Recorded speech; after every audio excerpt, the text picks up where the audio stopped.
During the lunch rush on Wall Street on a September day in 1920, a nondescript man driving a cart pressed an old horse forward in front of the USSA office, across from the J.P. Morgan building. He stopped his cart, got down, and immediately disappeared into the crowd.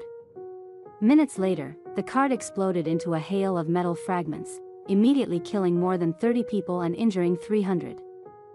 The aftermath was horrific, and the death toll rose as the day wore on and more victims succumbed to their injuries. In the beginning, it wasn't obvious that the explosion was an intentional act of terrorism. It was viewed as simply an accident. Maintenance crews cleaned up the damage overnight, plus throwing away any physical evidence would be crucial to identifying the perpetrator. By the next morning, Wall Street was back in business.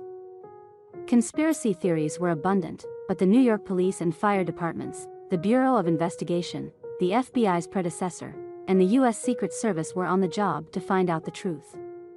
Each lead was actively pursued, and the Bureau interviewed hundreds of people who had been around that area before, during, and after the attack, but collected very little information. The few recollections of the driver and wagon were vague and useless.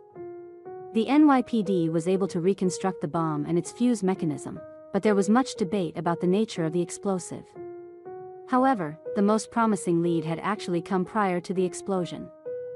A mailman had found 4 crudely spelled and printed flyers in the Wall Street area from a group calling itself the American Anarchist Fighters that demanded the release of political prisoners.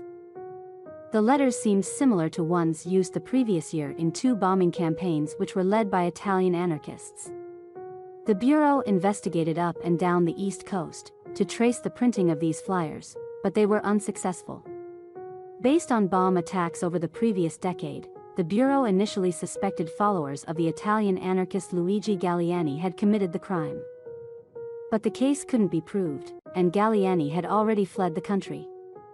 Over the next 3 years, hot leads turned cold and promising trails turned into dead ends. In the end, the bombers were not identified.